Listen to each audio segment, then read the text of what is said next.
This is our trip to Poland in from March 24th to March 31st of 2019.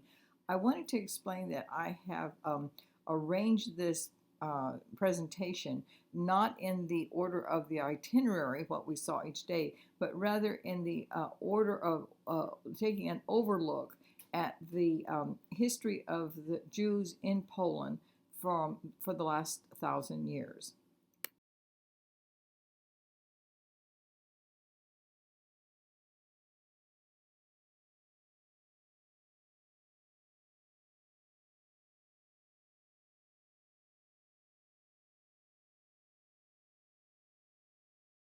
Until World War II, the Jews had lived in Poland for 1,000 years. They were traveling merchants in medieval times, and by 1933 had become the largest and most significant Jewish community in the world.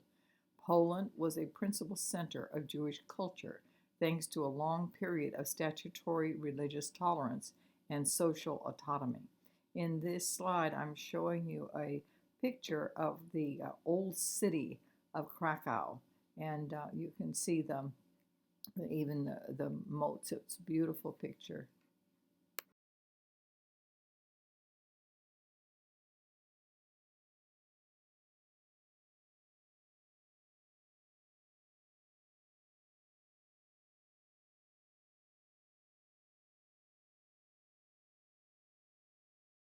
Here's some additional pictures of the Krakow Old City. They're really quite beautiful.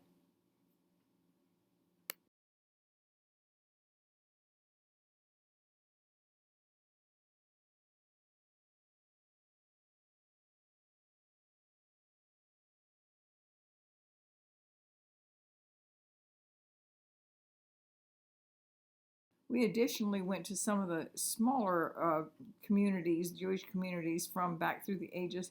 This is an up close look of a city, a little village area called Tykoken. I think I'm pronouncing that right. That was from the Middle Ages. At one time, it was a thriving Jewish community. The synagogue was built in 1611. It is now known as the tallest synagogue left in Poland.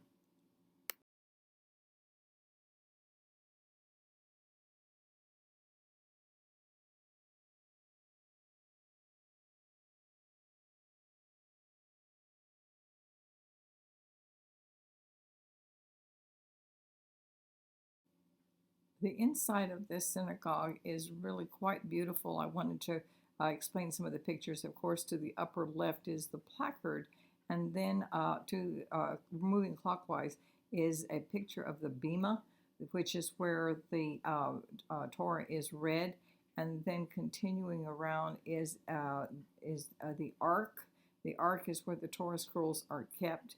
Moving down, I want you to notice in this picture is the looking through that graded area is where in this particular synagogue was the women's section. Another thing to notice that's interesting in this picture is the depth of the walls, how very uh, thick the walls were. Moving around, we have another picture of the women's section and also some of the prayers that are on the wall. This was in the days before literacy, when people, and before printing presses, when people didn't have their own copies of the Siddur, of the prayer manuals, the Siddurs.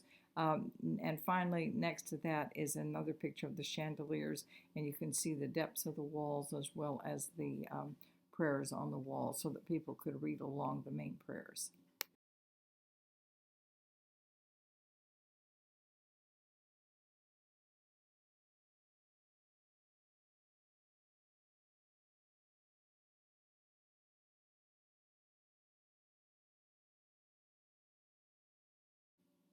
Remember that this picture, or that this synagogue, was dates from about the middle part of the 1600s, so it's very old. In this collection of pictures, we have a picture of Irving Roth, who's a Holocaust survivor. And notice again the liturgical prayers that are on the walls that accommodated the fact that the people didn't have their own copies of things. And we have a couple more pictures looking. One of them here, the one on the lower, area is from the women's side looking back into the bima and the main part of the synagogue. And finally, a picture of Ron catching a much needed nap on on our trip.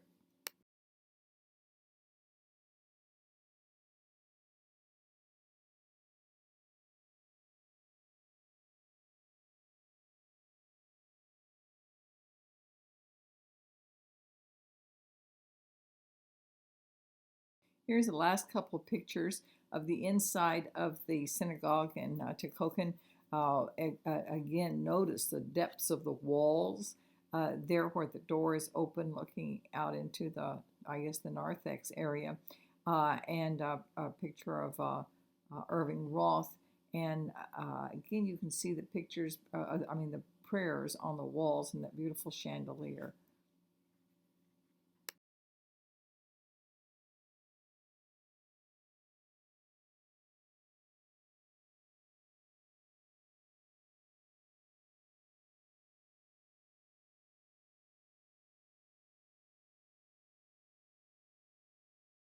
Here's a few pictures in the areas around that synagogue. First of all, the old man there, that's the wood carver. He tickled me to death. He looks like he was been around since the middle 1600s, doesn't he?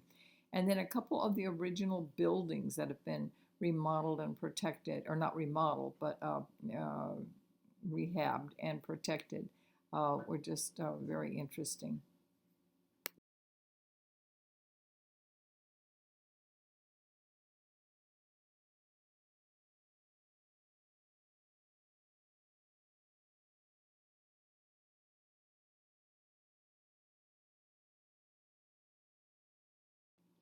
Here's a few of the other pictures of medieval buildings around the synagogue. Some of them have not been restored as much as others. The one on the far left is so interesting with the wood carving. You see the Star of David there above the door.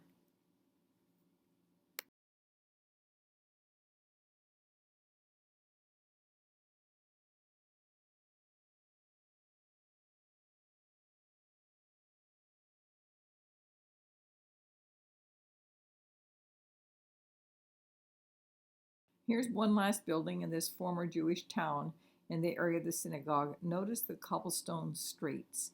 And again, the building and just very different, unusual.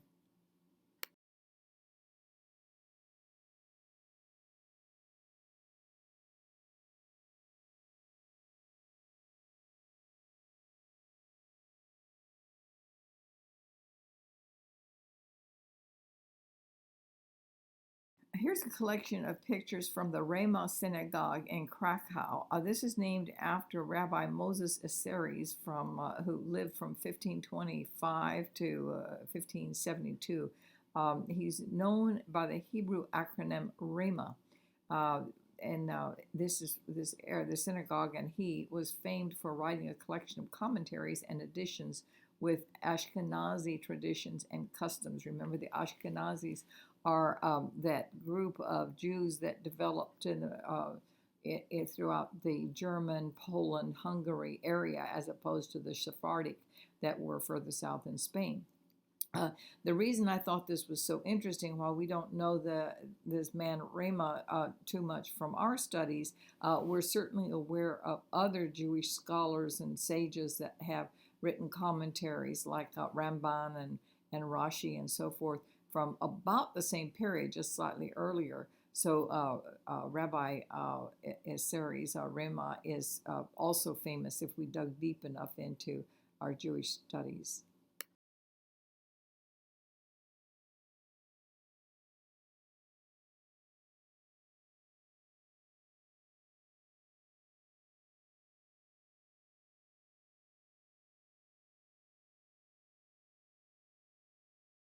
Here's a collection of pictures there around that synagogue that I thought were interesting, but what really attracted my attention even more was these Orthodox Jews that were there to make pilgrimage, and I think that we brought as much attention as they did. We found ourselves gawking at each other.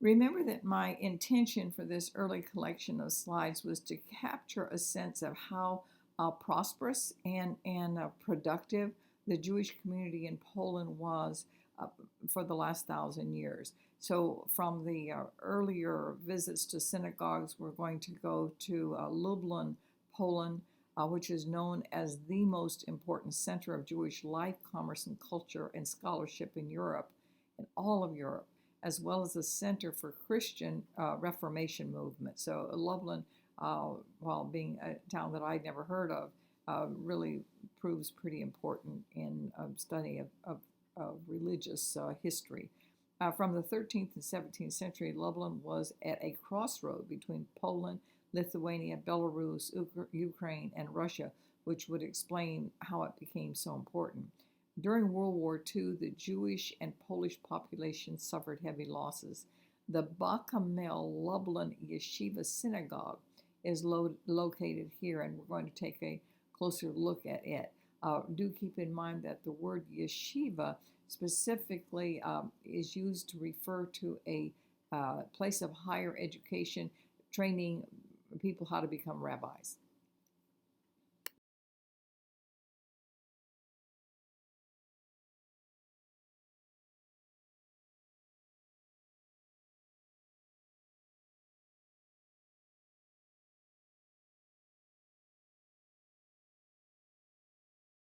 This former yeshiva for training and ordaining rabbis is now a hotel, museum, and a part time synagogue. Looking at these pictures from moving around clockwise on the upper right, we have looking up into in this synagogue where the women sat up above. Earlier, I showed you one where they were behind a grated window. And then moving down another picture of the women's section. And then I think just there in the center, we're looking at the ark. Remember, the ark is where the Torah and the scrolls are kept. And finally, moving over to the lower left is a picture of the library and some of the books.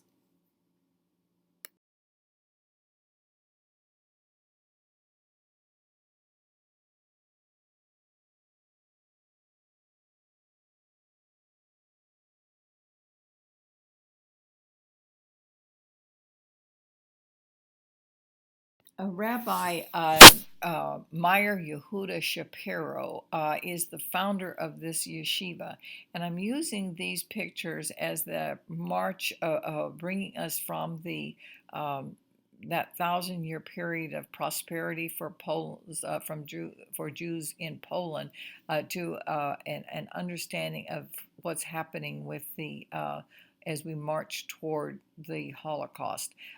Looking at this, did I say that he founded this yeshiva in the early 1900s, just before the move of the Holocaust? It was very well attended at that time.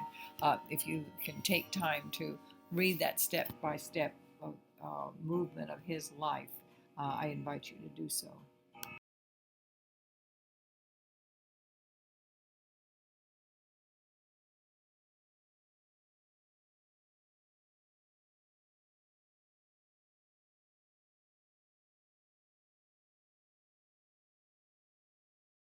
After telling his life's work, the yeshiva is finally only opened in, I think that said here, June 20th of 1930. So it's just amazing that um, that close of a time to the German move against Poland, that it was all, it must have been unbelievable that they could have gone from opening yeshivas of such beauty and 10,000 guests arrived from Poland to celebrate, and within just a few years, it all comes crashing down. How hard to comprehend.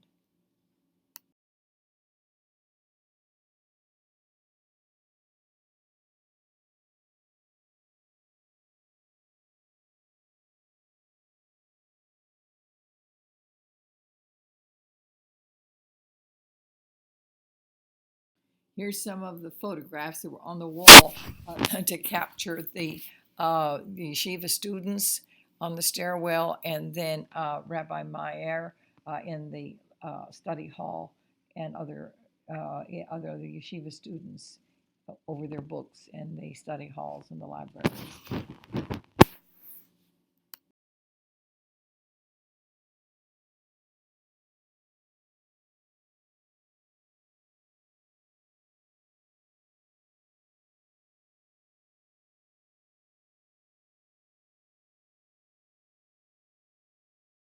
This is certainly self-explanatory. We took a lunch break.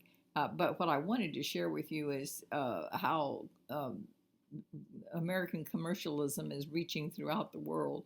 Notice the Polish words that I'm not sure if it's order here or drop off or what it is, but interesting to just see the stretch of American capitalism.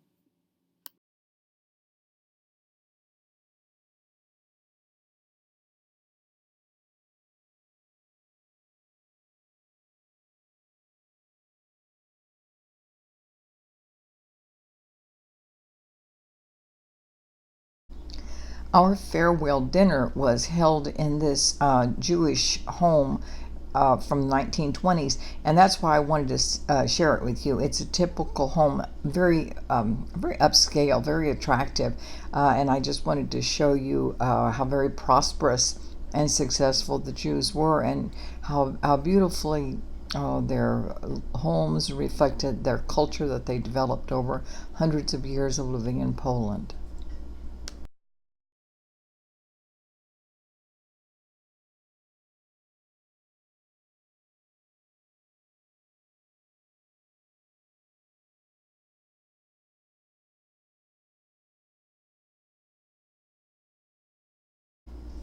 While most of the Jewish homes of the World War II era were demolished, those that were not have been turned into restaurants and civic centers and things like that. So that's how it happened that we had our last dinner in this lovely old home. And so I saved these pictures because I wanted to show you just the appointments on the inside. There in the center, low center, is a picture of the delicious bowl of soup we had for dinner, and just above that is a picture of some musicians. That picture was hanging on the wall of the hall as we went in, and I just thought it was interesting. Then above that is a picture of Irving Roth and his wife. He was the host, I think I've mentioned him before, that guided our trip. He's a survivor of Auschwitz.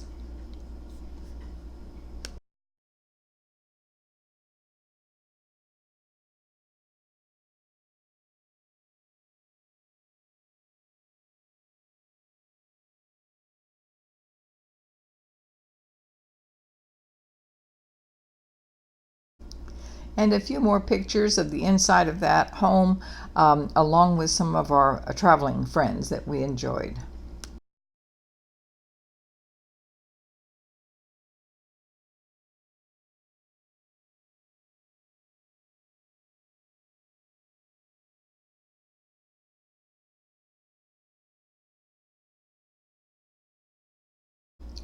On one of the very first days that we were in Warsaw, we went to the Warsaw Zoo.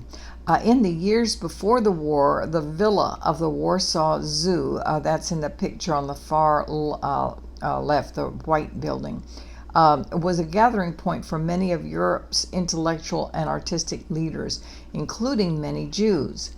It was operated by Jan Zabinski and his wife Antonia, a highly regarded Polish Gentile couple. In the movie, the zookeeper's wife has memorialized their life.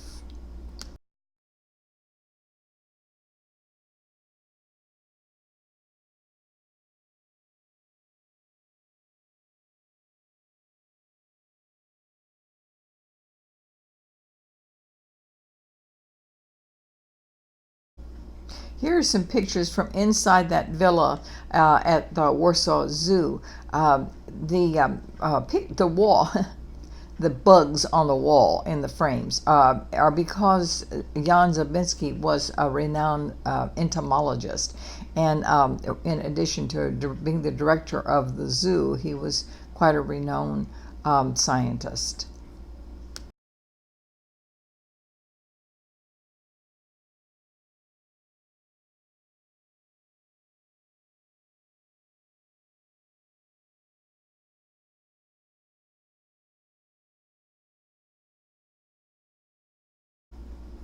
The Warsaw Zoo is still in operation as a zoo, as you can see from some of these pictures. During the war, when the Nazis took over, they tried to demolish the zoo, but the Zabinskis convinced them to let them turn it into a pig farm so that they could provide food for the Nazi soldiers and the SS and so forth. What they actually used it for was a way to help get Jews from inside the ghetto to safety. That movie is really well worth the watch if you haven't seen it, The Zookeeper's Wife.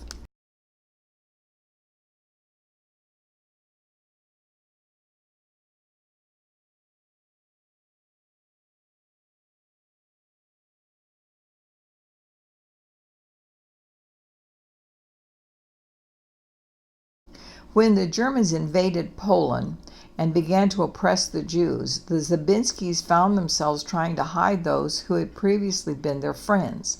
The Jews in their care hid in the basement and around the grounds.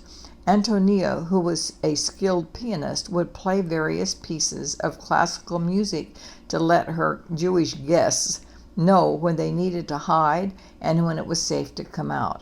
We were privileged to enjoy a concert of the music she played on the original piano in her living room.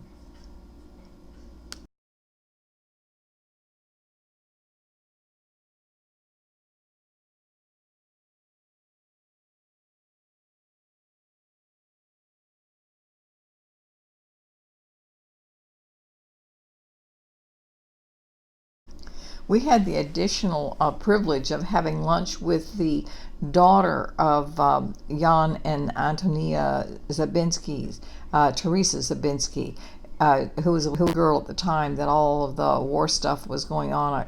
She was born actually toward the end of that era and doesn't have much recollection of it, but it was very interesting to visit with her and a beautiful lunch. One of the most interesting things, she didn't speak very much English, so she had a translator. And one of our group asked her a question about during the Soviet occupation, and they didn't understand what she meant because in their mind they were not occupied by the Soviets. Their government was their own; it was communist, but they didn't see themselves as under the thumb of communism of Russia. So I just thought that was, I think we all thought that was so fascinating that they never would have referred to themselves as under Soviet occupation.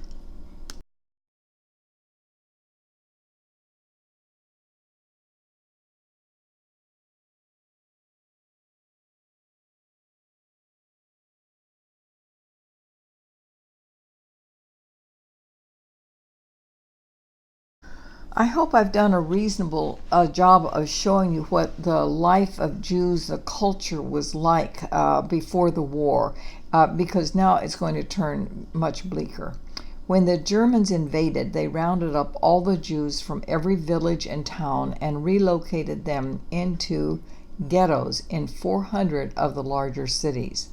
And from there, they systematically transported them to work and to death camps. This shows a relief of where the Warsaw Ghetto was. It's hard to look at and understand. And then the other picture I have here just reminds us that the Warsaw Ghetto was in operation between 1940 and 1943.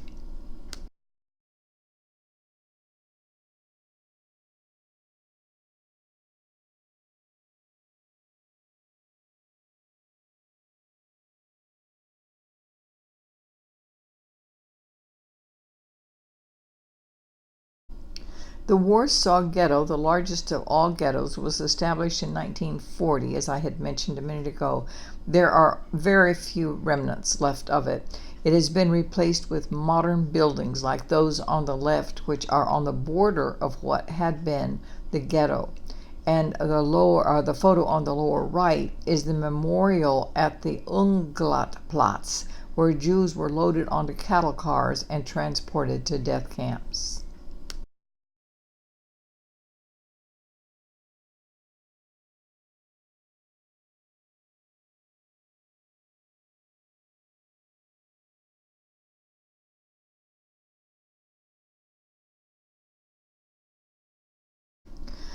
We often wonder why the Jews didn't resist more, why there wasn't more uprisings. And I think part of the problem is that we don't know the history.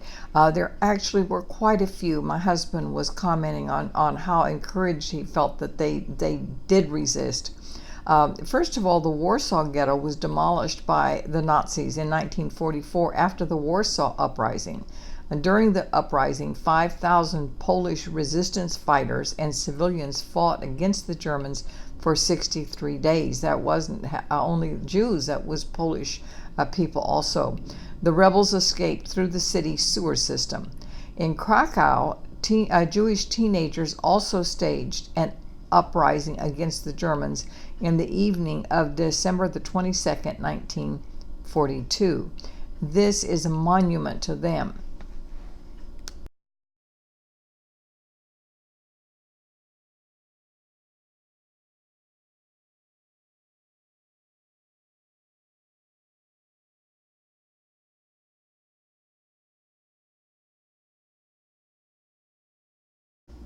On the previous slide, I mentioned the Krakow Youth Uprising. Here's some more information about it. On that little building there on the upper right, there's a placard, and I'm going to read some of it to you here. First of all, it starts with a quote: "From our path there is no turning back. We are fighting for 3 lines in history, if only to show that the Jewish youth did not go like sheep to the slaughter." And it's signed by several people, signed by one of the leaders of the underground movement, the fighting pioneers and commander of the uprising. And then it goes on to say, between June 42 and March of 43, thousands of Jews from the Krakow ghetto were sent to their death in Belzec. Jewish youth in the ghetto organized the resistance movement against the Nazis. And it goes on to say that the height of their resistance activities took place on the night of 22nd of December 1942, when tens of Germans were killed and wounded. Most of the fighters were captured and murdered. They deserve much more than 3 lines in history.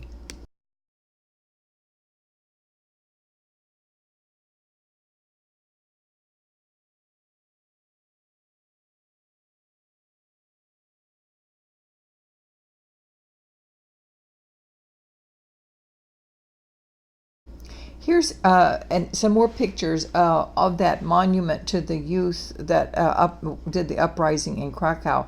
These are just empty chairs that that should have been filled with the people that were murdered. And so all over this not a patio, what is it, a pavilion area, open area like a park, there's all these empty chairs, each one representing one of the youth that were murdered after the uprising.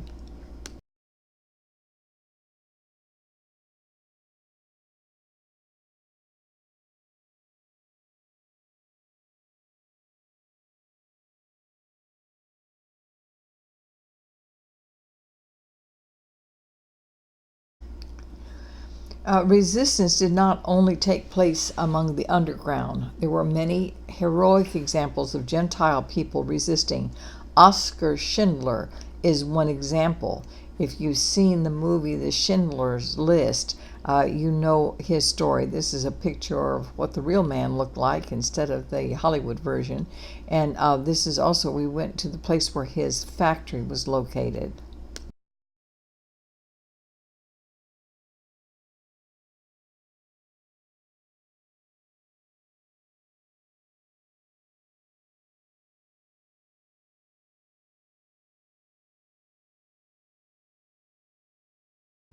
Here are some other pictures of the Schindler factory, the one on the right from the outside of it, and then the upper left one of his office inside the factory.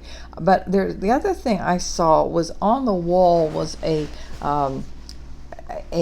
somebody had kept a speech that had been given that was kind of chilling, and this was written in 1939 at a university and was given. And it says, "Ladies and gentlemen, you have tried to resume work in your research units and organize exams without asking our permission.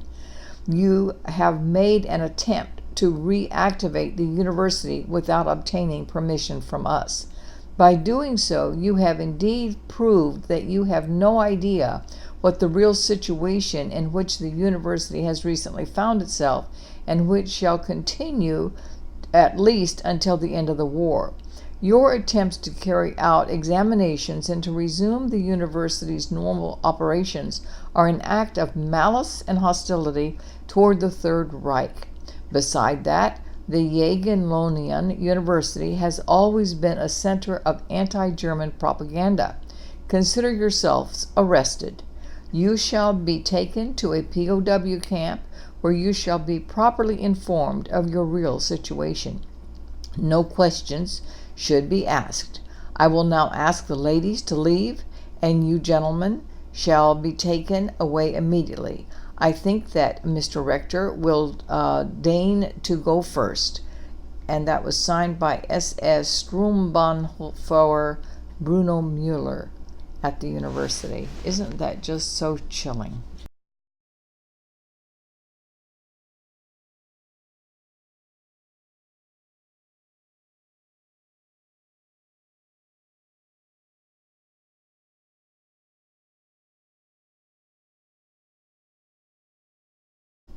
Another person who tried to resist, like some of the others, Schindler that we had talked about, was this gentleman, Jan Karski. He was a Gentile who reported to the Polish government in exile and then to the Western Allies what the German atrocities that were taking place in Poland. He was ignored by both the Polish government in exile and the Western Allies. In 1982, Israel recognized him as a righteous among the nations.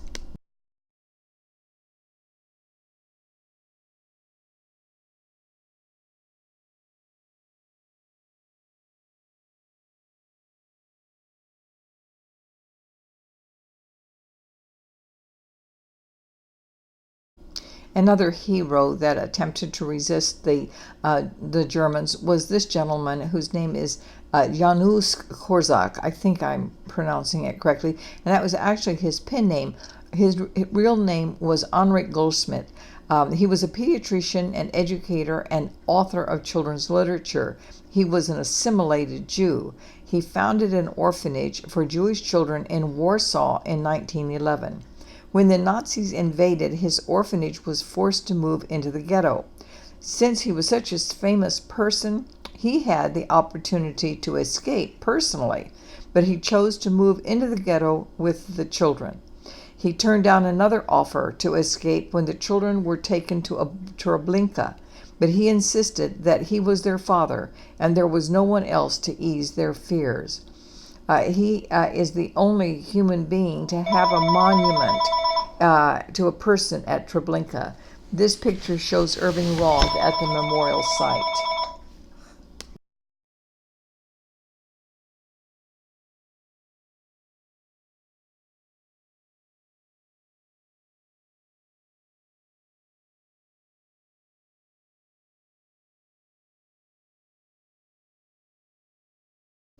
A few minutes ago, I showed you some pictures of the border of the modern buildings on the border of the Warsaw ghetto.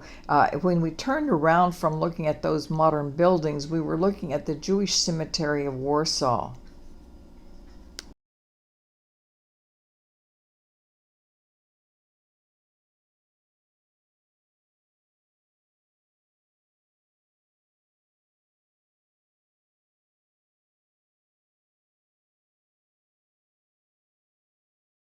I took this picture on the left of the wall that goes down along the side of the cemetery to try to give you some sense of how vast it was. The other pictures are pictures of the gates.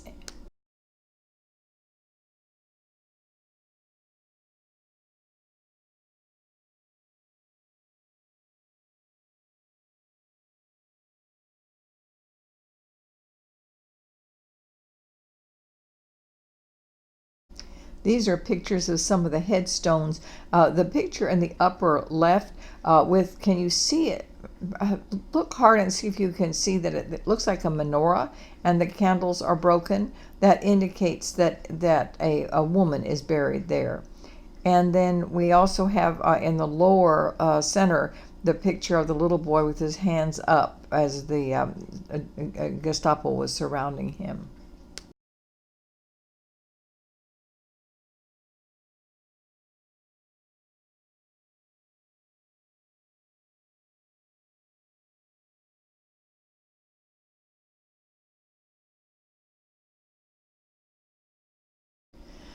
This marker in the upper left is to a whole family that was wiped out, and it lists all of them by name. Such a tragic thing.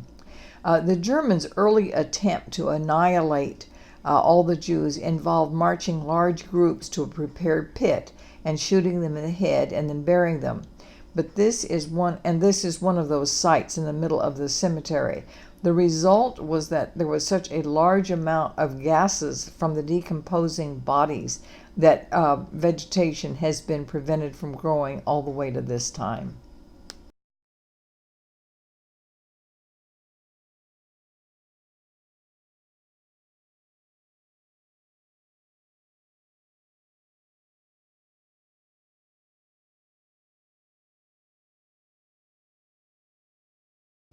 In the summer of 1942, this pleasant forest witnessed at least 254,000 ghetto residents being sent to the Treblinka extermination camp under the guise of being resettled to the east.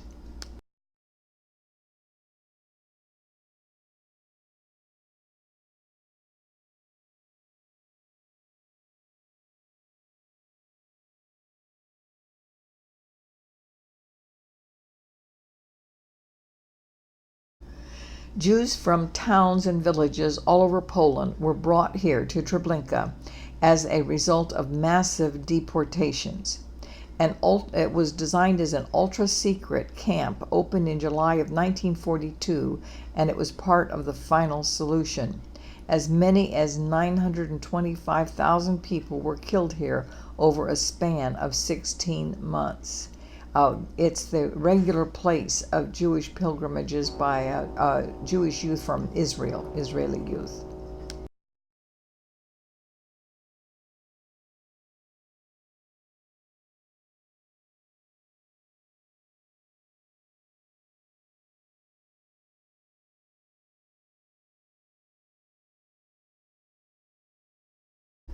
The entrance to the site of the Treblinka extermination camp consists of concrete blocks resembling railroad ties and a very rugged stone path as an entrance. I tried walking on that path, and it was so too rugged I wasn't able to do so, and I had to leave and go off to the side on the dirt.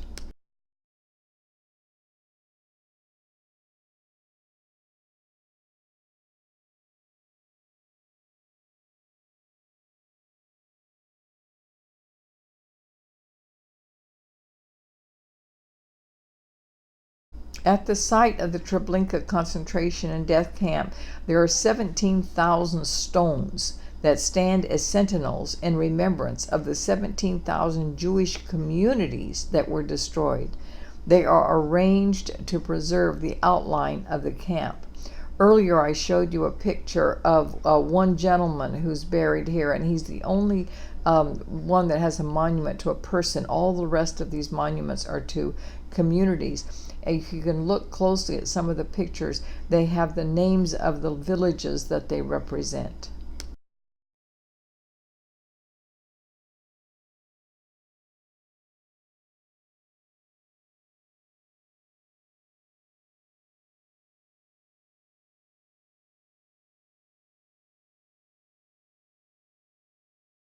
The large stone structure in these pictures marks the location of the gas chamber at Treblinka, and the sunken blackened stones in the upper left mark the site where the bodies were burned after they were gassed. Notice the skulls that are carved into the top of the stone structure.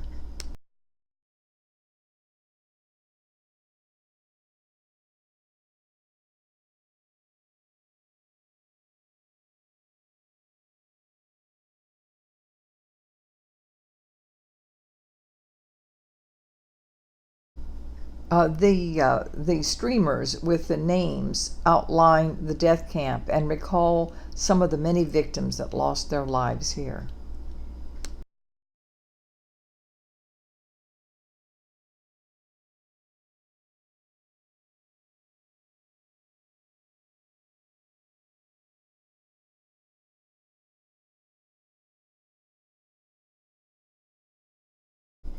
Holocaust survivor Irving Roth brought the trip alive with many provocative thoughts and memories. And these pictures show Eric Stackelbach of TBN as he interviewed and prepared to share the trip with TBN viewers. I'd mentioned earlier that Israeli youth make annual pilgrimages here.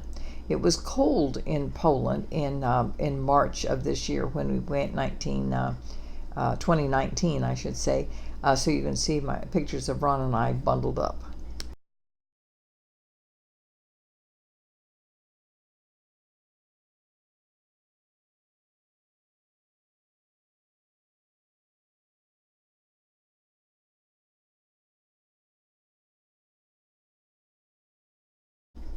Earlier, I showed you pictures of a synagogue that we visited in a Polish village called Tykokin. And after we left that visit of that synagogue, that was where that wood carver was sitting by the side. And had the pictures of prayers on the walls. But from there, we went out into the forest to visit the mass graves. At one point, the Germans marched all the Polish Jews from that town, that synagogue, out into this area.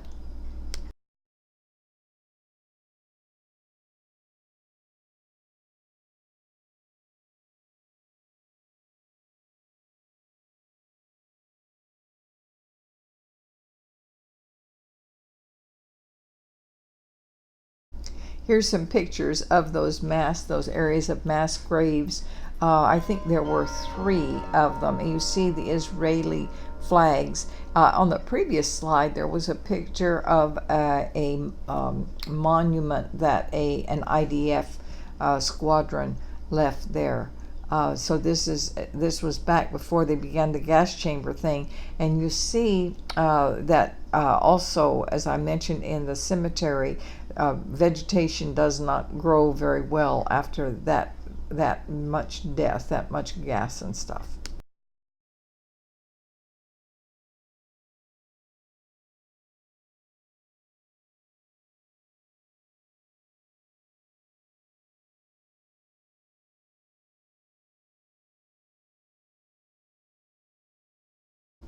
Earlier, we visited a yeshiva in the town of Lublin, and it was on the outskirts of that city that this death camp, Majdanek death camp, was established. The camp, which operated from October 1st of 1941 to July 22nd of 1944, was captured nearly intact because the rapid advance of the Soviet Red Army prevented the SS from destroying most of its infrastructure. Therefore, incriminating evidence of war crimes was preserved.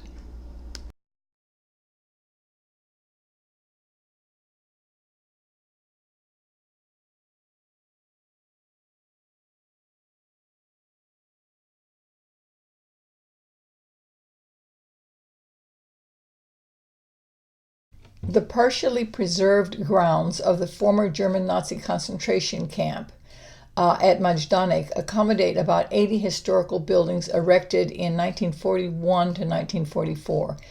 They are located over an area of about 90 hectares, a third of the original area of the camp. Due to the extensive devastation of the structures of the camp in the early post-war years, when almost the entire former camp was under the control of the military, many of the buildings on the grounds of the museum are reconstructions. These include watchtowers, most of the guard towers, barbed wire fences in the prisoner part, and the interiors of residential barracks in Field 3 of the camp. Majdanek buildings have undergone numerous changes, yet the museum has managed to preserve the key relics of the camp. The interiors of the gas chambers, with traces of using Zyklon B, give a unique testimony to the crimes committed here. Although before the evacuation, Germans set fire to the crematorium, its concrete structure and the equipment survived. Wooden elements were reconstructed. The picture is made complete with the original bathhouse barracks, part of the buildings of the 55 sector. Part of the buildings of the SS sector, former warehouses and workshops, along with earthwork traces, such as the remains of the pillars of the gas chamber bunker shed, or close to 100 ruins in the prisoner fields. Some of the objects differ from the original appearance as a result of conservation work of the 60s and 70s of the 20th century, when the concrete moats around the two bathhouses were made, among other things. The presentation, Majdanek Past and Present, comprises archival photographs of K.L. Lublin with the occupation time, the early post-war years, and contemporary images of the same sites taken in similar weather conditions.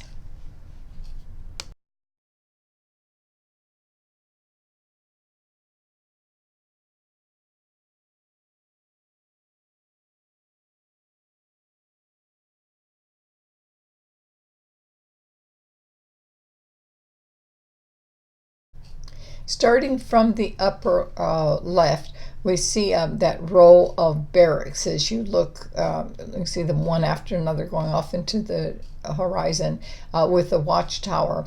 Moving clockwise, we're looking at the rollers that were used for leveling roads and were pulled by prisoners. This was the most exhausting type of work.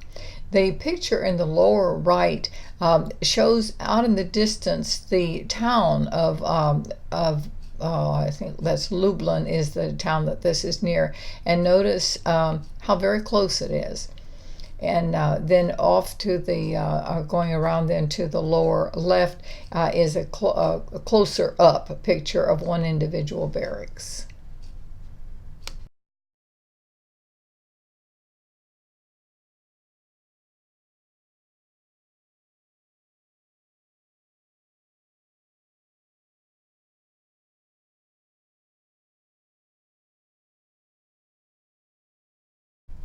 And here we have, again, some additional pictures of the barracks and barbed wire fence and so forth. The map I want to bring your attention to. It's not easy to realize, to read it, but I wanted you to see that it's a map showing where Lublin there being the center of Poland, and how the Majdanek brought in the prisoners from all these outlying areas. You can see all the little red arrows coming from all over, bringing them in, and then eventually they took the people from Majdanek and moved them on into other areas.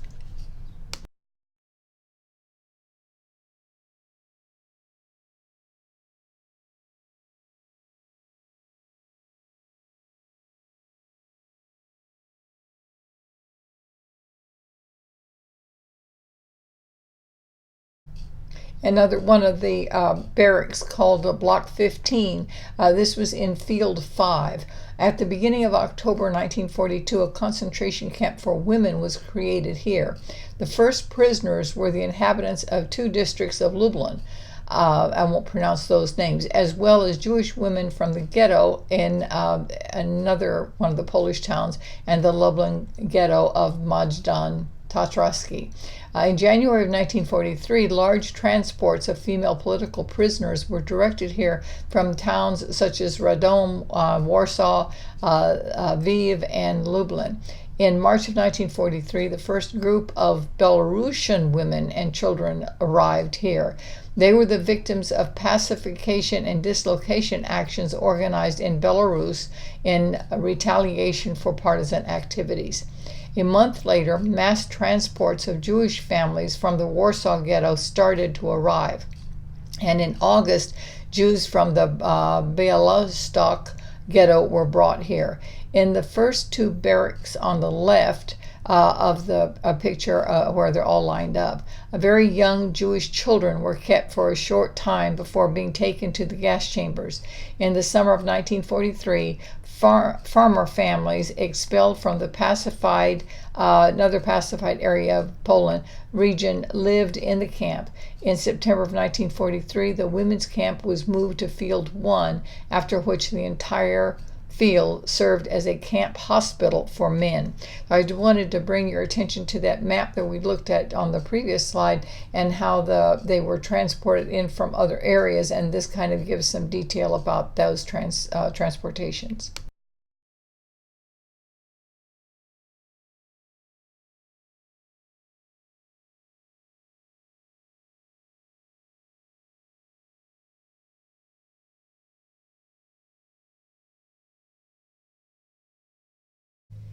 These two pictures are the interior of the camp, obviously with the bunk beds, and notice how they're lined up one after another down these narrow little passageways. If I'm not mistaken, they put two people on each cot at each level. So one of these three-tiered bunk beds would have held 6 people.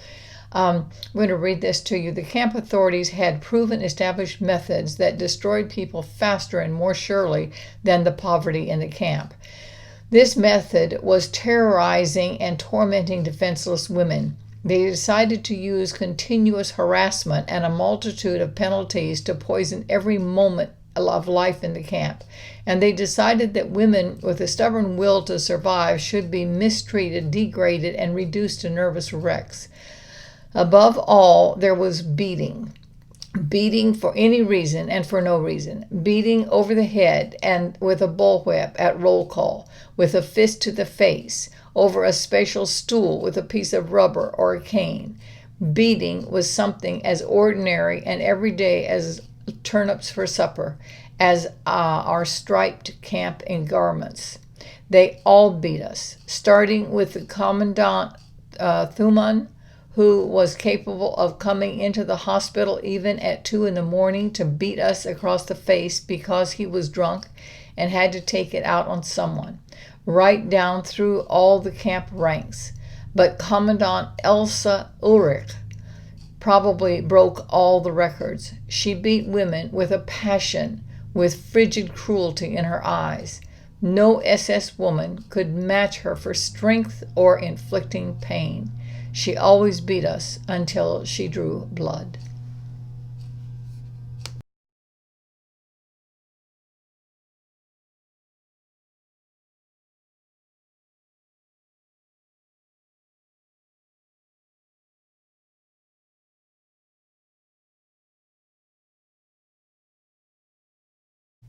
Here's a couple more pictures of watchtowers and the moat and the entry in, and the interior of the barracks without the bunk beds in place. There's just one little part of the text here I wanted to read to you. This was from Field 4, and it said that brush and basket factories were open in the southern barracks, operating under the jurisdiction of the SS Ostindustrie Company, which controlled the plundered property of Operation Reinhardt victims. Jewish prisoners, not solely men but also women and children, worked here. After the mass execution of Jews on November 3, 1943, Poles, Russians, and Ukrainians were also employed here. We're going to be looking at other pictures in a few minutes of the plunder, and I think you know that as they took the Jewish people and transported them in the boxcars, of course, fully clothed with their luggage and so forth. They then told them when they arrived at the camps that they had to have a shower and delousing, and they had them undress and leave all of their, well, they left their luggage when they got off the trains, and then left all their clothing when they would go into the showers. All of that luggage and clothing and everything were then accumulated and sorted through with the intention of sending it back to Germany to support the German people. And we're going to be seeing some more of that.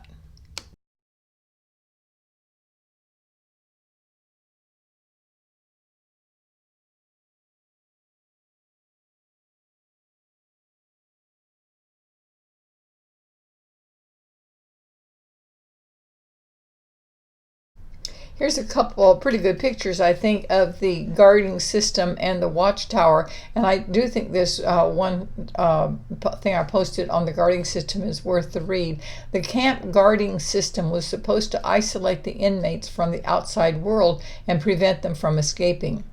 Thus, the prisoner fields were surrounded by a 2.2-meter double barbed wire fence with high voltage wires connected to it. Along the fence, on the inside of the prisoner fields, the so-called death zone was demarcated. This constituted a signed strip of land that prisoners were forbidden to cross.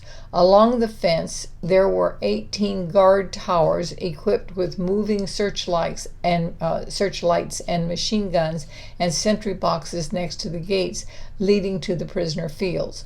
Guards were on duty there 24 hours a day, and during the day, the guard posts were also set up along the outside border of Majdanek and in workplaces and at the gates, warehouses, workshops, and bunkers situated in the southeastern periphery of the camp.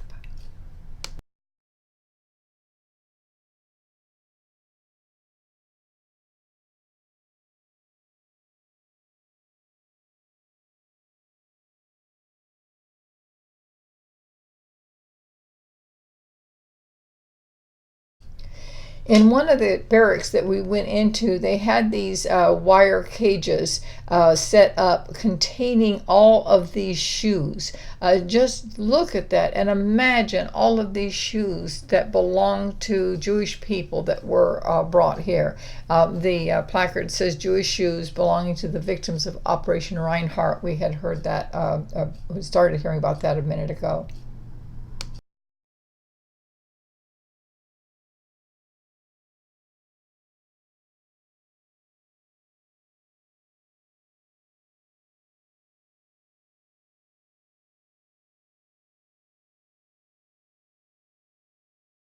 Here's some additional information on Operation Reinhardt.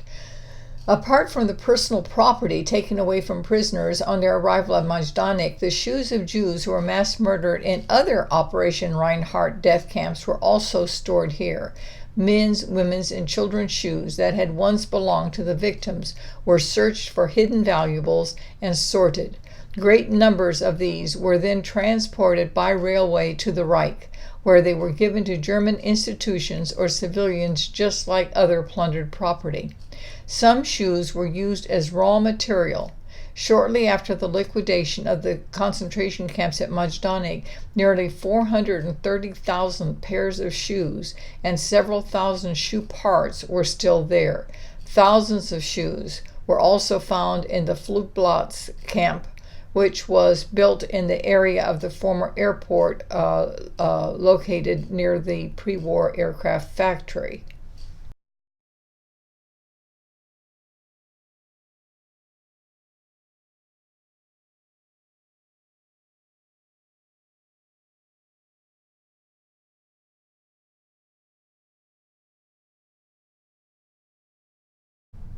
Here's a write-up on how the gas chamber was built, how it was constructed. I'll let you read that on your own, but I want to bring your attention to the two pictures on the side. They're not of the gas chamber itself, but rather of the ovens that burnt the bodies. The first thing after they'd gone through the gas chamber, they'd be placed in one of these tables and have their hair shorn, gold teeth extracted, anything of any value taken off the body. And then the body would be put into these ovens that you see in the upper and would be reduced to ash.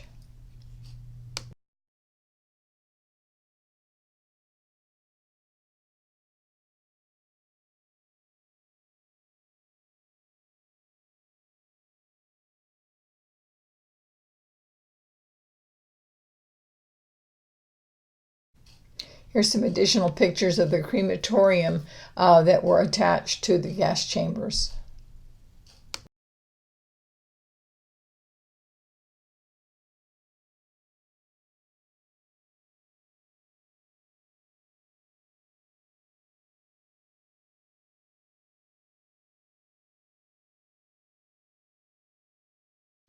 One of the things that impacted me personally the most at Majdanek was this huge mausoleum that was at the end of the entry walk, a long entry walk. The dome of the mausoleum is pockmarked as though it had suffered bomb damage in the war. Under the dome is a huge circular urn shaped like a saucer, which contains the ashes of some of the victims. The ashes were recovered from a compost pile where they had been mixed with dirt and garden refuse in preparation for spreading on the vegetable garden. November 3, 1943 saw the largest mass execution to be carried out at any camp in the Holocaust, as loudspeakers blared out popular dance music to hide the sounds of the carnage. Can you imagine? The bodies were burned in nearby pits dug by the prisoners. A gigantic circular mausoleum stands at the end of the former black path to the crematorium. This was designed by architect and sculptor Wilter Tolben. My understanding is that when the Germans knew they were losing the war and the Soviet army was right on the verge of coming in, they killed us. That was the mass execution on November 3rd, 1943, just as fast as they could, and put the bodies in pits and burned them, and then spread the ashes on the compost garden.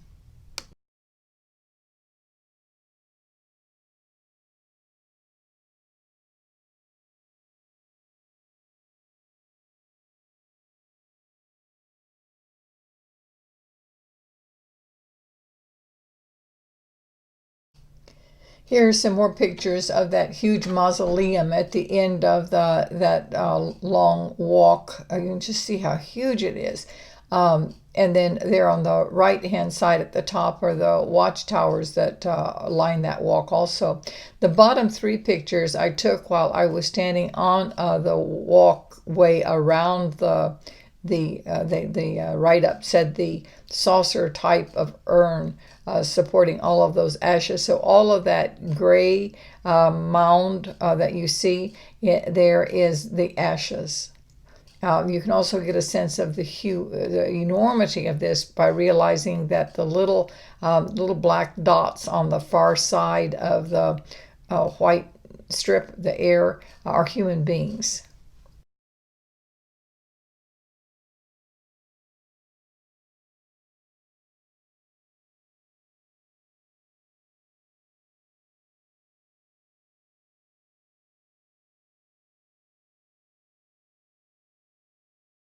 In keeping with my plan that I shared with you at the beginning of this presentation, that I put all of the pictures that captured a sense of what Polish culture was like in Jewish culture was like in Poland in the early part, and built up to through the ghettos to finally to the concentration death camps.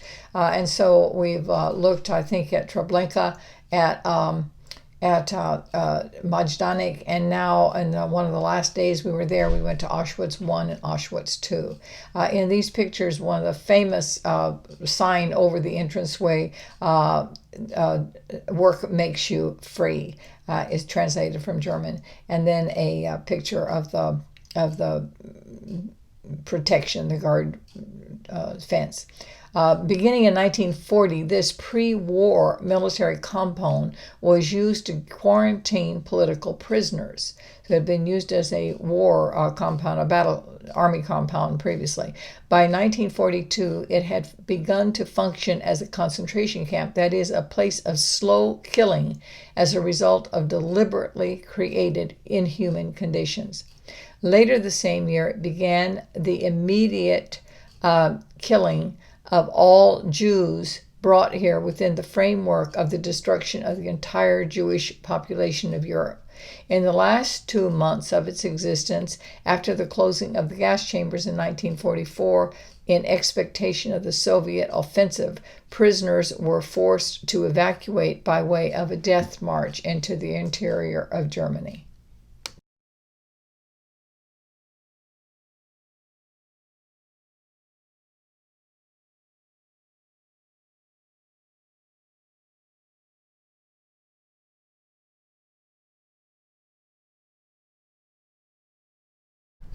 This camp has a very different look than the others that we looked at Majdanek and that we'll see in Auschwitz II, since it had been previously a Polish army compound. It retains that look of post World War I army compounds.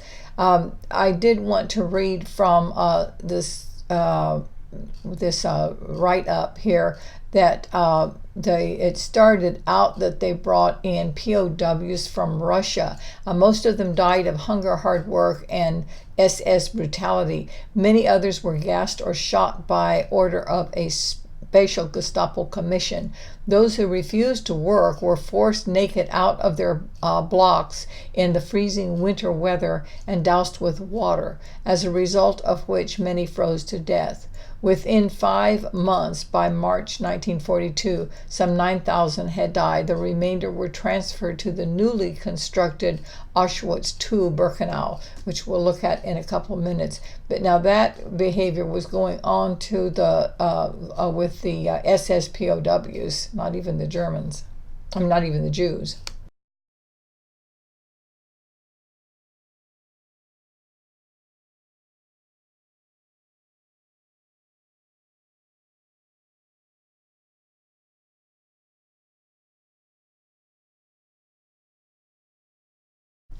You can see this relatively large area between the barracks that I understand is where they had the prisoners line up according to their blocks and or their barrack numbers and go through roll call. This sign caught my attention. The camp orchestra had to assemble here to play marches while the prisoners filed past. This was to help the prisoners keep in step and make it easier to count them as they went to and from work.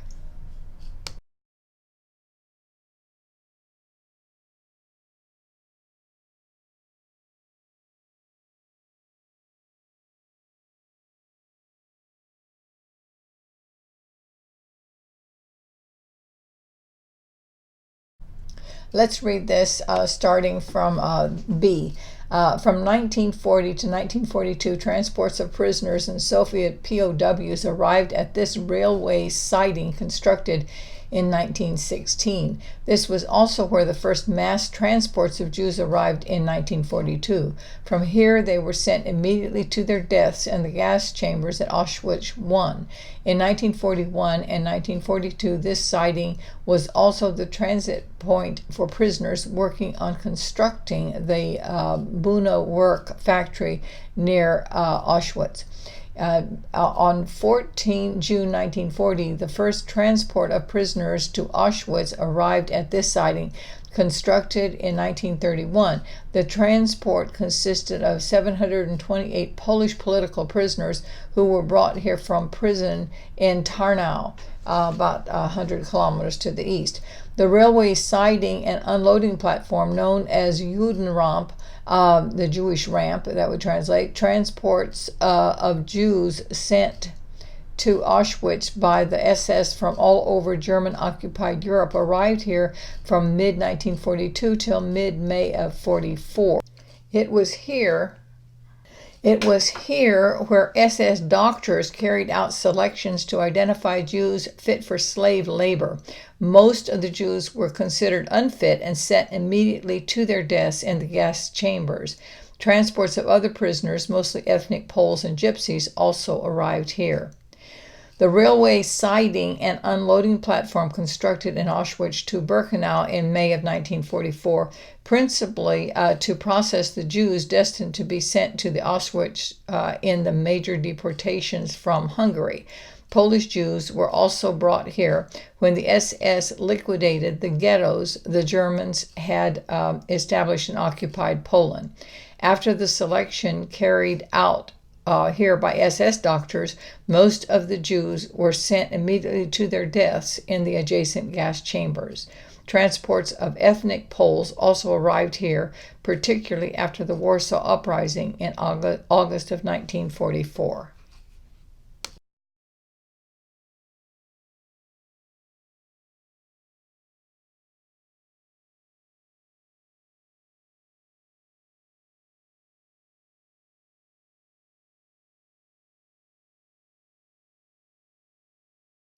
Here are some more pictures of the campground, the gates and so forth. That sign in the center, of course, I think you can read is HALT, and that was attached to the sign that said Arbeit macht frei, work makes you free.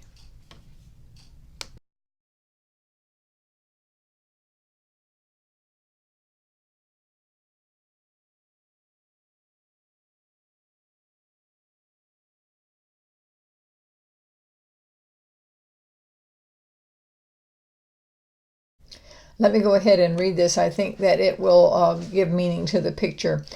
In the center of the area, the SS officer in charge of the roll call received reports on the number of prisoners present. If there seemed to be anyone missing, the prisoners had to continue to stand at attention until the SS were satisfied, regardless of the weather, sometimes for 12 hours or more. To intimidate the prisoners, the SS also conducted public hangings here. The largest such execution was carried out on the 19th of July 1943, when 12 Poles suspected of helping 3 other prisoners to escape and of maintaining contacts with the outside world were hanged together on purpose-built gallows. After the war, the museum reconstructed the gallows.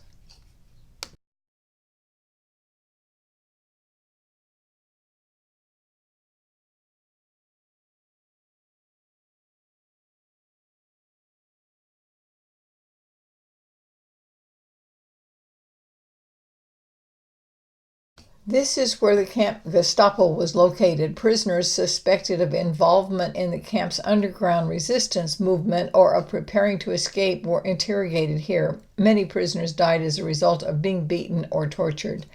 The first commandant of Auschwitz, SS Obersturmbannhofführer Rudolf Hess, who was tried and sentenced to death after the war by the Polish Supreme National Tribunal, was hanged here on the 16th of April 1947.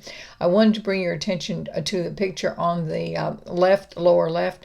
You can see quite a nice looking house there on the other side of the trees. That was the camp commandant's home. And there was a story we heard that one of the women there, a German woman married to the SS officer in charge of the camp, thought it was the most beautiful home they ever had, and she loved living here and hated to see them have to leave. It's amazing that you cannot even realize what's going on so close to you, isn't it?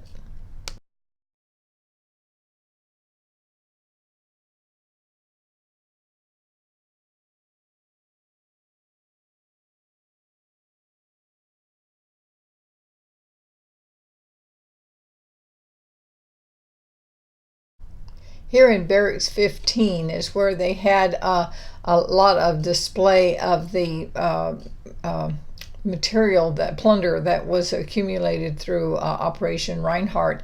The sign above the door there as we're going in says material proof of crimes. I'm sure you know that there's been an effort made to say that the Holocaust never happened. But here and now these are not photographs I'm showing you that I took pictures of. This was the actual things. So here to the right, upper right, is an accumulation of one of the cases that I took a picture of showing children's clothes. Just underneath that on the lower right are prostheses. These are the crutches and legs, false legs and so forth that people had as they were taken to the gas chambers. And then off to the lower left is an accumulation of toothbrushes and hairbrushes and all the different kind of brushes that that people might have. There's something in looking at these things and either looking at the intimacy of them, like the crutches and the other prosthetics, or looking at the mundane things like a toothbrush, really speaks of the real lives that were involved.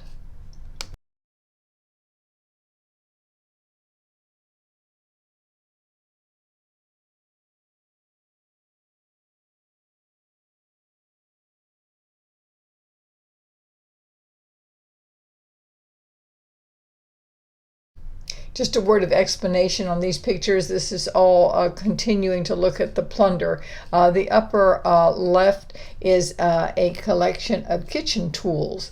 There were huge, vast amounts of them, but this one was laid out rather carefully.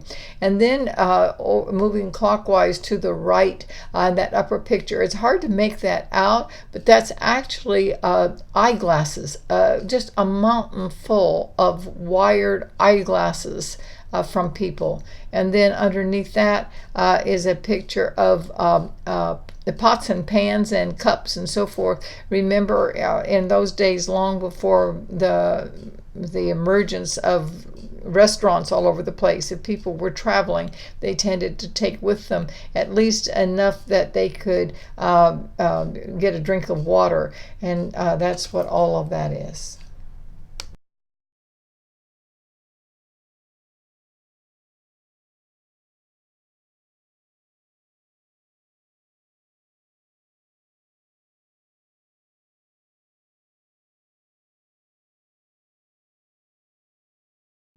And here to the upper left, we see a mound of luggage. And isn't it interesting, from something as humble as a basket, if you see a few baskets, to monogrammed leather luggage, we see a vast indications of the lives and the vast difference of economic strata that they represented.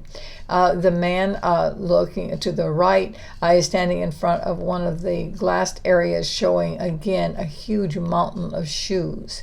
And just underneath that, lower right, is more luggage with names written on them of who that belonged to, in the anticipation and hope that the person would come back and reclaim his luggage, or the presumption that he would. And then to the left, every time I look at this picture, I think that it is coins. It is not. It's tins of shoe polish. This day and age, it's hard for us to remember that there was a time when people actually polished their shoes, and that was considered an essential requirement of any well-dressed person to be able to polish their shoes.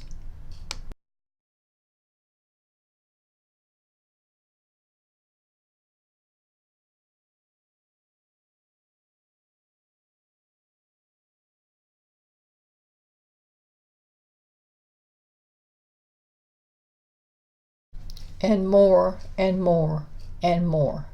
Mountain of shoes.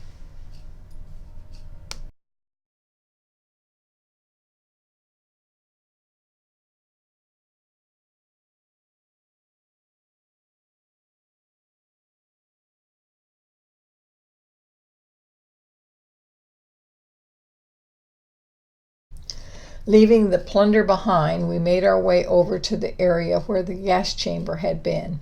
Before the war, this building was a munitions bunker, so that's why it looks like it's below ground. From 15th of August 1940 to July 1943, the SS used it as a crematorium. In the autumn of 41, the largest room, which had been designed by the camp authorities as a morgue, was adapted for use as an improvised gas chamber, the first of its kind in Auschwitz. Using the gas produced by pellets of Zyklon B, many thousands of Jews were murdered here by the SS within hours of their arrival at Auschwitz. Several groups of Soviet POWs were also murdered here in this way, as were sick prisoners and whose return to work was considered unlikely. Poles from outside the camp who had been sentenced to death by the German summary court were shot here. After the establishment at Auschwitz II-Birkenau of two more improvised gas chambers in spring and summer of 1942, all the mass murder of the Jews, the gassings here were gradually stopped. Later, with the completion in Auschwitz II-Birkenau, four purpose-built gas chambers with crematoria, the burning of corpses here was also stopped by July of 1943. The building was subsequently utilized for storage and then as an air raid shelter for the SS. The incarcerators, chimneys, and the incinerators, chimneys, and some of the walls were dismantled, and the holes in the roof through which the SS had poured Zyklon B were sealed. After the war, the museum partially reconstructed the gas chamber and crematoria. The chimney and two incinerators were rebuilt using original components, as were several of the openings in the gas chamber roof.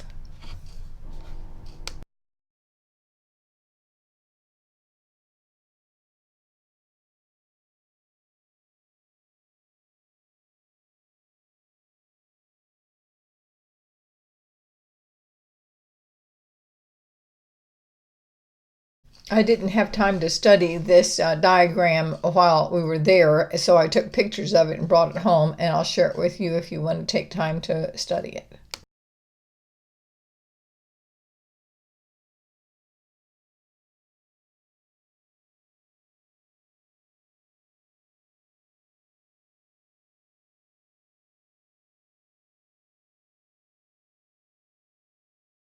Here's the inside of the gas chamber, crematoria.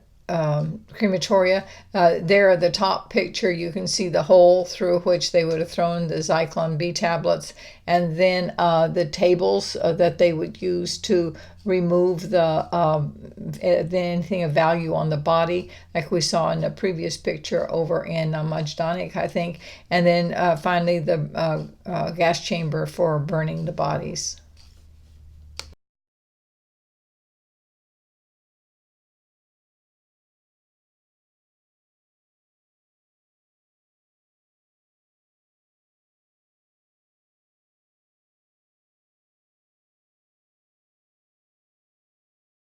Here's another map that I thought was worthwhile. It says in the second half of 1944, in the face of the advance of the Red Army, the SS began to evacuate prisoners and send them to other camps deeper inside of Germany. Sometimes they did that by death march, by the way. In mid-January of 1945, the order for that evacuation, for the final evacuation and liquidation of the camp, was given. From 17th to the 21st of January 1945, the SS forced all prisoners who could walk, some 56,000 people, to leave the camp and the surrounding subcamps on foot. Many lost their lives during that last tragic march, often called the Death March. I'd forgotten that was actually in the print.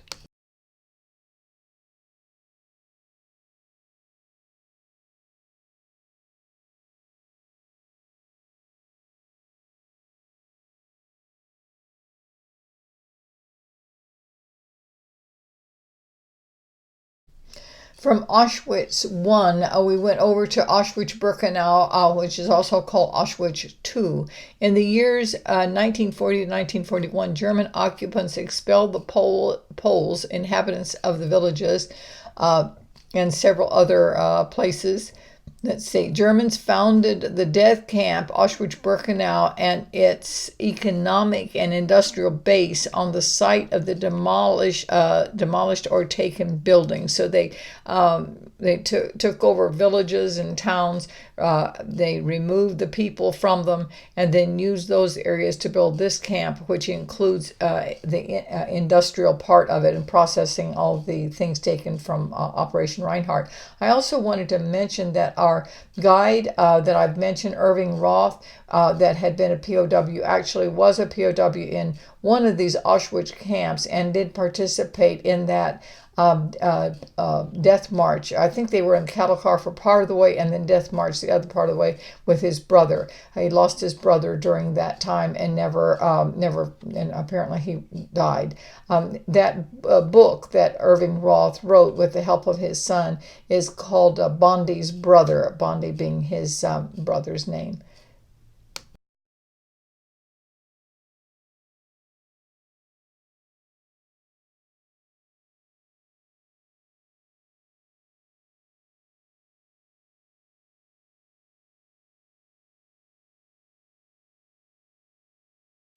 This is such a famous picture of Auschwitz-Birkenau. I'm sure you've seen it on many, many things, so my poor pictures are poor in comparison, but they certainly do capture that sense of grieving. It feels like that very land is still in a state of mourning and grieving. So we see the cattle car or the railway coming in from the entrance. And the second picture there to the right is down the way looking back at the first picture, and then turned around we look off into the distance. It just looks like it goes on forever, doesn't it? And then in addition to the rails we see the cattle car. It's just a famous reminder.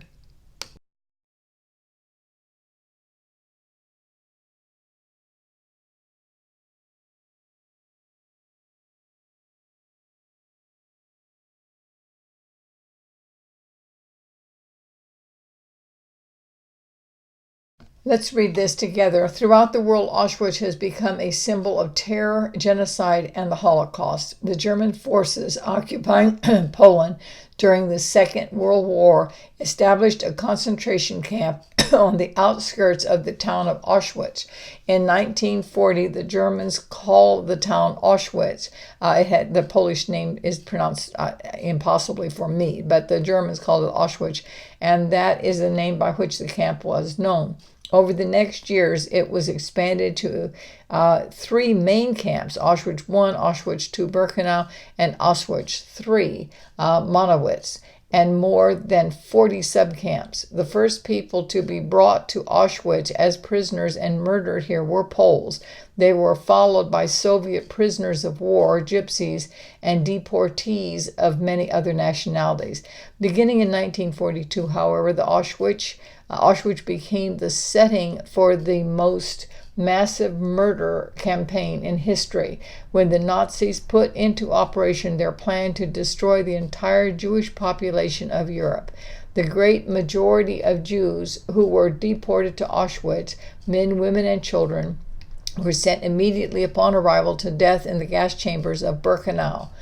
When the SS realized that the end of the war was near, they attempted to remove the evidence of the atrocities committed here. They dismantled the gas chambers, crematoria, and other buildings, burned documents, and evacuated all those prisoners who could walk to the interior of Germany. Those who were not evacuated were liberated by the Red Army on January 27th of 1945, I believe that is. On July 2nd, 1947, the Polish Parliament established the State Museum of Auschwitz-Birkenau as the site of the former camps at Auschwitz I and Auschwitz II Birkenau. In 1979, these camps were formally recognized by UNESCO by their inclusion in the World Heritage list.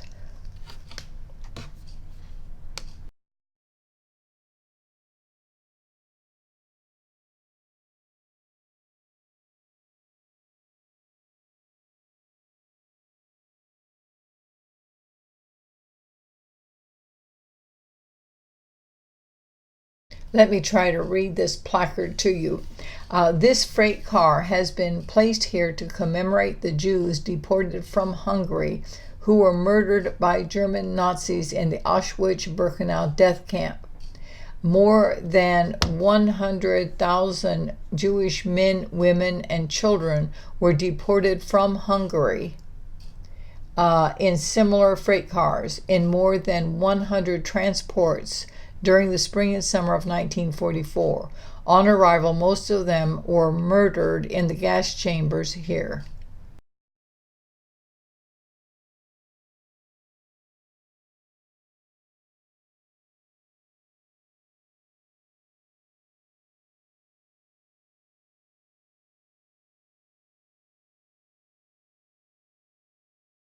Here we see some pictures of the camp itself, and that placard reminds us that prisoner barracks in this part of the camp were built of wood. In most cases, only their brick-built chimneys remain. The first picture there, then, on the upper right, is looking off into the distance at all of the brick chimneys that were remained after they burnt the wooden parts of the barracks, and it just is like a forest of chimneys standing there. Then underneath that picture is an example of the reconstruction of one of the barracks to get an idea. So very different looking than the brick buildings of the old Polish army that we had looked at previously. I went ahead and included that picture of the picture of the camp, the picture of the picture that shows all the barracks lined up before the firing. That was taken by the SS at one point.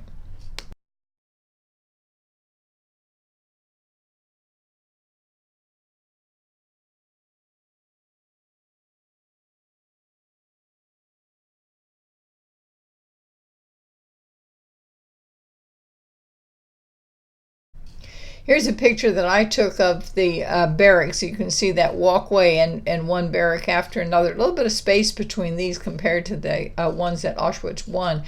And then a picture that's not easy to look at and understand at all. But I wanted to be sure and share with you what it said at the bottom. A living barrack for prisoners adapted from a German army field horse stable. In such barracks, planned originally for 51 horses, over 400 prisoners were placed. Isn't that just shocking?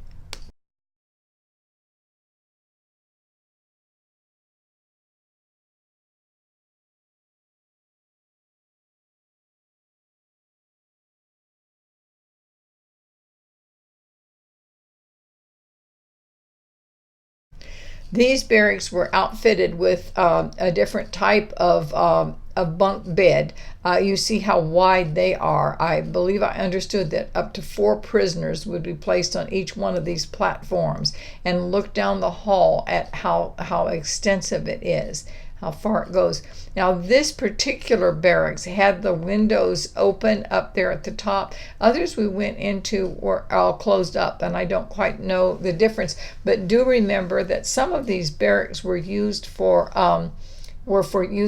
industrial purposes. The sorting of clothes and other type making stuff. So that might account for it too.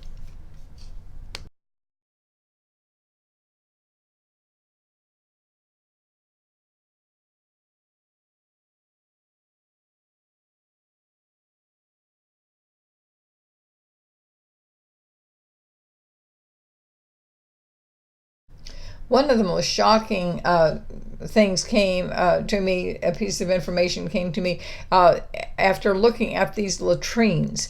Apparently the prisoners, were only allowed to use the bathroom once in the morning and once at night on coming in from the field. And they were only given about 2 minutes each time. So they were brought in here lined up on either side of these and sit side by side to do their business, and only given a few minutes to do it. And I guess if you had to use a bathroom other than at that time, you were just out of luck. You soiled yourself. Maybe they ate so little they didn't have much to expel anyway, but what a shocking thing, and how dehumanizing.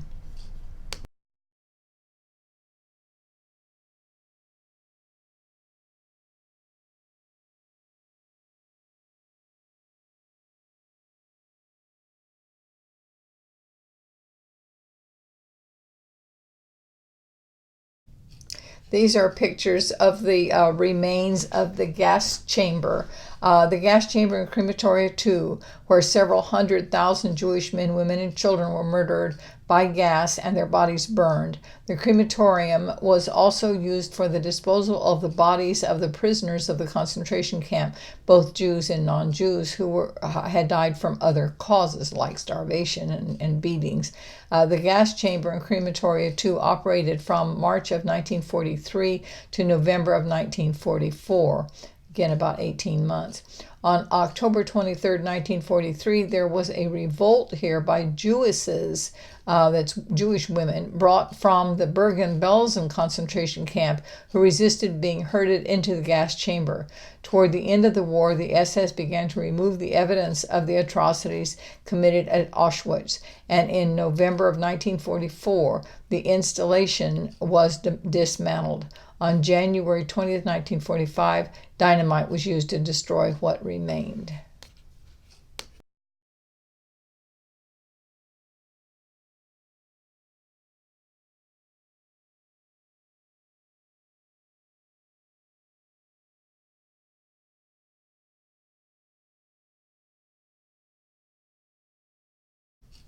I'll let you study this on your own as you're interested.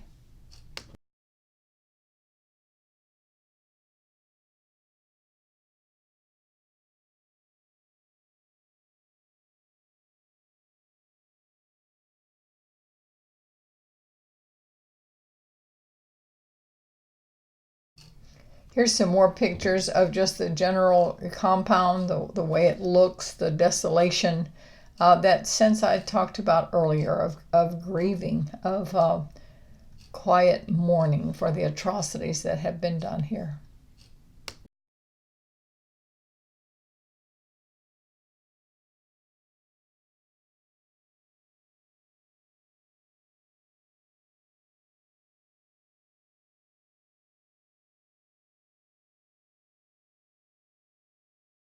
In these final pictures of Auschwitz-Birkenau, Auschwitz II, we have on the upper right side, upper left side, a monument that is designed to capture the grief, the desolation, and then each of the other pictures. The lower right, looking back down at that entrance as we walked back, just a vast sense of emptiness.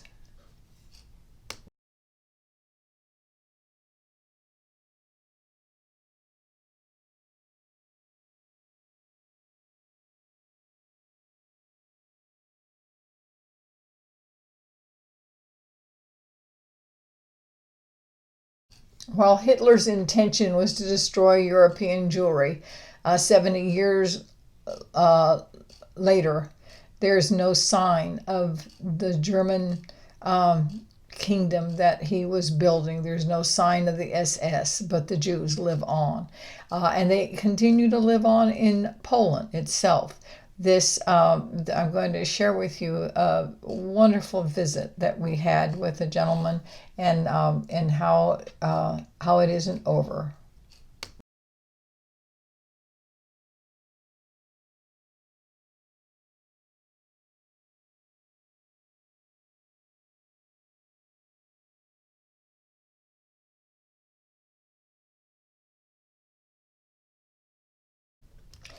To translate a little bit there, the heading on this slide says Rebuilding the House of Warsaw. Bit Warsaw is the name of a Reformed Jewish synagogue that we went to visit. We visited a Reformed synagogue in Warsaw whose president was a gentleman who had been sent to England as a child to escape the Holocaust. And sending him to England, they baptized him. He was raised as a Gentile. As an adult, he has rediscovered his Jewish roots and has come back to Poland to reclaim that heritage that was almost lost. He and his wife hosted a lovely luncheon and interesting explanation about the different types of Judaism. He helped me understand the difference between the Hasidic and the Reform and the Orthodox and the Chabad and so forth. So that was very, very interesting to me.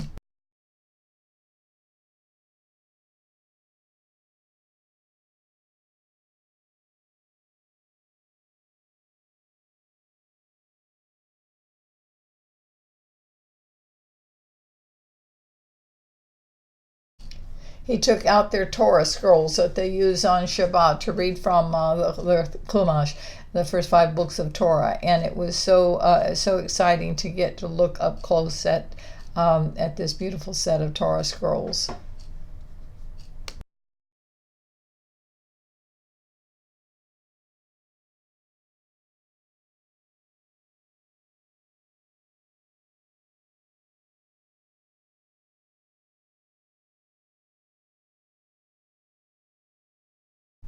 I was lucky one day to get a chance to take a picture of this beautiful sunset, and I thought it was such a beautiful reminder that the Lord is not done, and we continue to hope and pray each day that His kingdom will come soon, and may it be in our day.